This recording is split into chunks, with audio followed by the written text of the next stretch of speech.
And this is a question about night weaning. And I just want to say you're doing such an amazing job navigating this.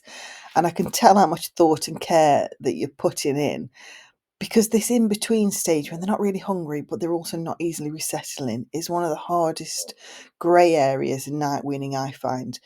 And you're right, it is exhausting and really confusing. So let's try and unpack it and figure out how to work through it. So, what's likely happening well, you're absolutely right. He's probably not hungry if it's only been 2 hours. He can settle without a feed because he does. But there's something else that's keeping him from staying asleep longer, isn't there? So it may be habit. It may be that he's stuck between sleep cycles at this age. They know how to fall asleep, but they might still struggle with connecting those cycles, especially when it's getting into the early hours of the morning. He's probably still linking comfort feeding to full resettling. You know, that feeling of having a full tummy, that is obviously something he feels is what helps him to sleep. And it does. We all know that when we have a full tummy, that helps us to sleep. Um, it might be that that kind of feeling is almost like a deep reset method, like a reboot for his nervous system, which is why he settles a bit, then stirs, cries again until the feed can finally sticks and gets him into a longer sleep. So it feels like you're stuck in this micro resettling loop, which is bloody draining because it's almost working, but not quite.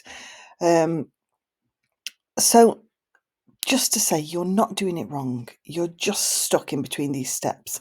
And he's not stubborn. I know it feels like that. He's just learning. So let's figure out some ways that you can do that you can help to kind of reduce these feeds.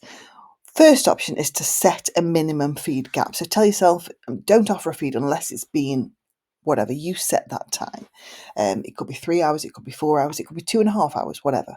And that means that if he wakes up before that 4 hour mark, you settle with comfort, cuddles, bump pats, singing, whatever it is that you need to do.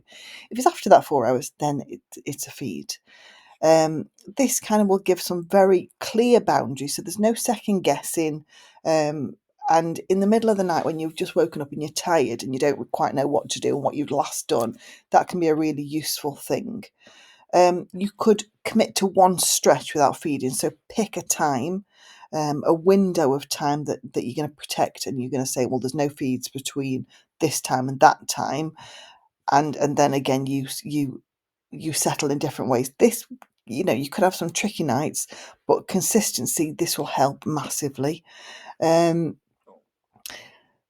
what else could you do? You could, if he's up at like 4 a.m. and then keeps waking, it's okay to say, I'll offer one feed now and then we're done for the rest of the night. Sometimes that one well-timed feed will get you an extra couple of hours of solid sleep, and that is absolutely worth it.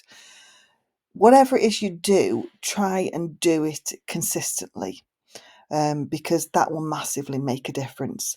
Obviously, protect his daytime intake, so make sure he's getting enough milk and food in the day. Sometimes an increase in protein and fat at dinner can help to reduce overnight hunger patterns. Um, and just to say, you're not doing it wrong. You're not failing. Um, you're a mum who is tired. You're tuned in and you're trying your absolute best. And this is such a tough phase. But trust your instincts. You don't need to push for no night feeds. You just need to build in some few extra steps, and that will get you to a feeling where you can manage, I'm sure.